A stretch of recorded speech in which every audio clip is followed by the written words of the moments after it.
TV7 Israel News is made possible thanks to your generous donations.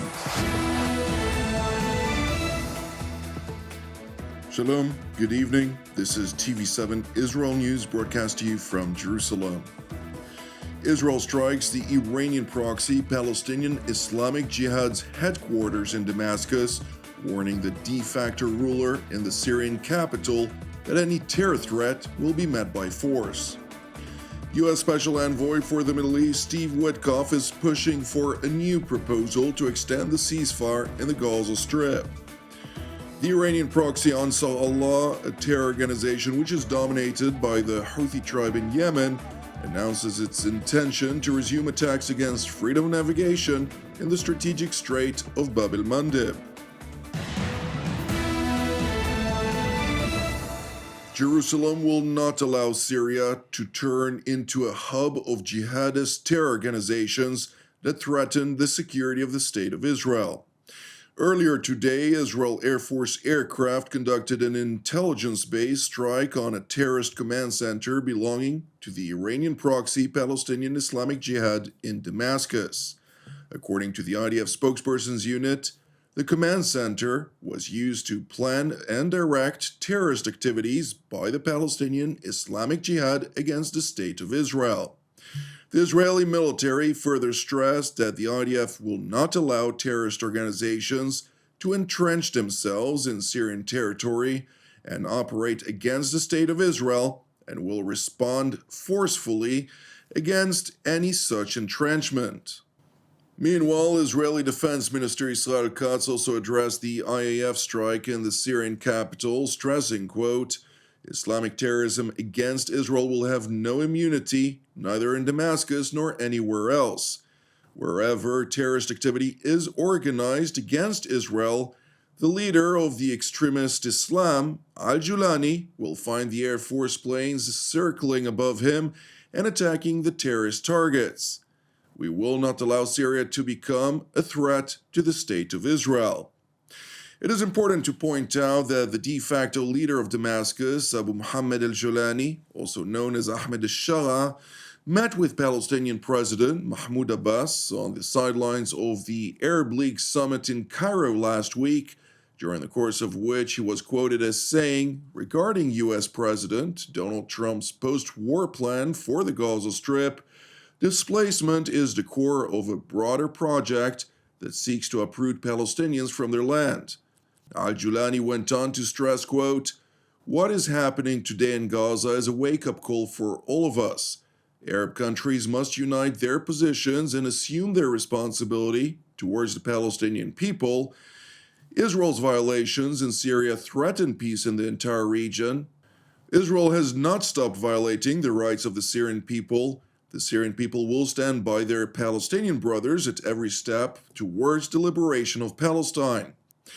Meanwhile, in the Gaza Strip, a change of command ceremony was held for the IDF Southern Command in an operational setting yesterday, led by IDF Chief of General Staff Lieutenant General Eyal Zamir, with the participation of senior commanders.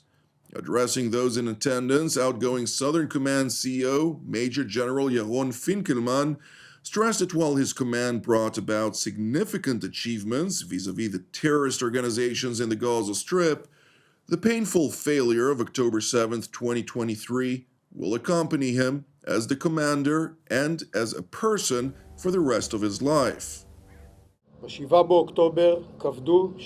On October 7th, the murderous Hamas took us by surprise. The Southern Command did not fulfill its mission. We failed. I failed to defend the Western Negev and its beloved, heroic residents. That day will remain with us forever. That failure is etched into me as a commander and as a person for the rest of my life. That day, I witnessed the depths of depravity, the sheer evil of Hamas with unmatched brutality. And on the other hand, I saw in our people the pinnacle of humanity, heroism, unity, and sacrifice. Civilians rushing to battle, the fierce fighting of the rapid response teams defending their communities, reservists arriving without being called, commanders and soldiers seeking direct engagement in the inferno. Since then, war. We launched an offensive. Behold, a people rises like a lioness and lifts itself like a lion. We fought with professionalism and strength, guided by the IDF's values, foremost among them, dedication to the mission and pursuit of victory. The incoming Southern Command CO, Major General Yaniv Asol, opened his remarks on the importance of Israel's Negev region, which the first Prime Minister of the State of Israel highlighted would be the test of the Jewish nation. In the Bible, the expressing to go down to the Negev cannot be found. In the Bible it says, you will go up to the Negev now. This is what David Ben-Gurion wrote, who determined that in the Negev the nation shall be tested, which is a point of reference also for us. To go up to the Negev, and in the Negev region, to climb higher and higher in the proactive ladder of Zionism, to advance forward the generation of victory.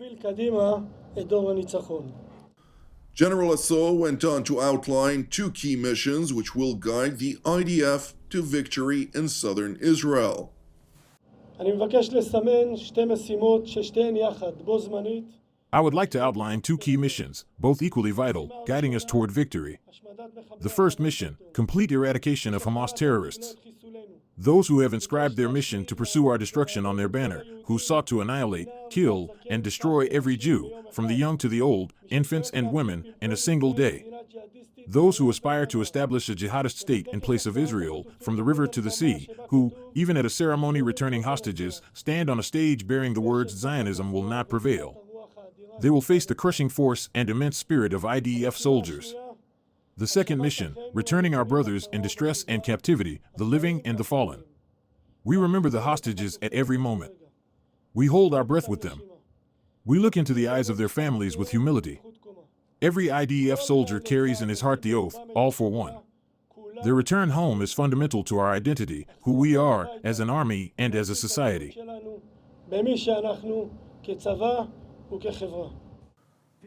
IDF Chief of General Staff Lieutenant General Eyal Zamir, for his part, seized the opportunity to highlight the vital necessity to return the hostages from Hamas captivity home as soon as possible. The war is still ongoing. It is complex and difficult. We have paid a heavy price.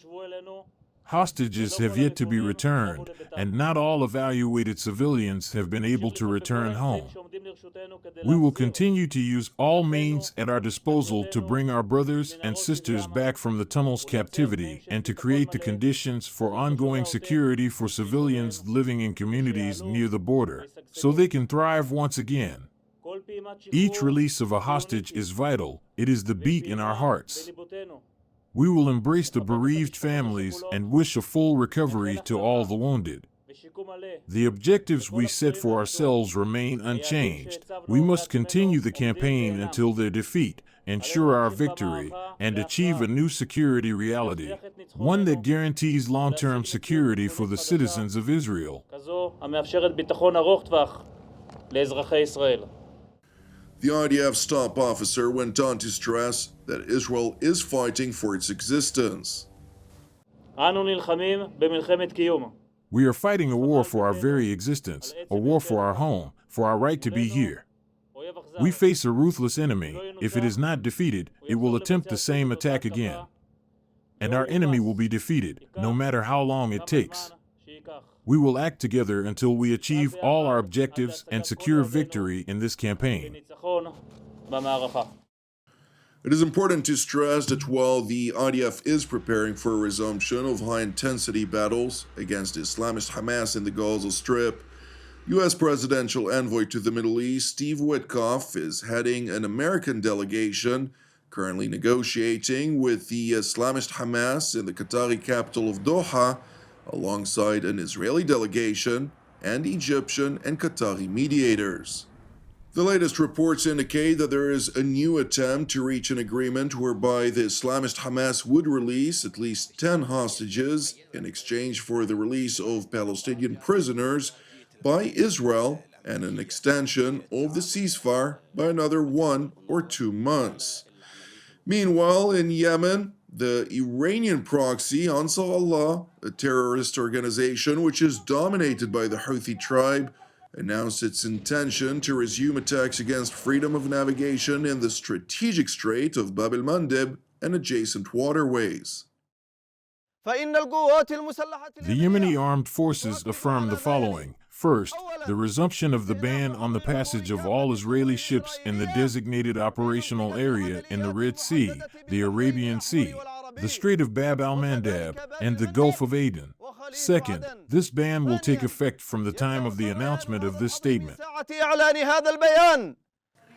It is important to know that before the Houthis made the announcement of a resumption of hostilities against freedom of navigation, unidentified aircraft launched a number of intelligence-directed strikes against Houthi targets near the port of Hodeidah in Yemen. The strike, which was not conducted by Israel, was nonetheless coordinated with Israel, as the Israel Air Force raised the level of alert of its air and missile defense units to confront any possible threat from the Iranian proxy.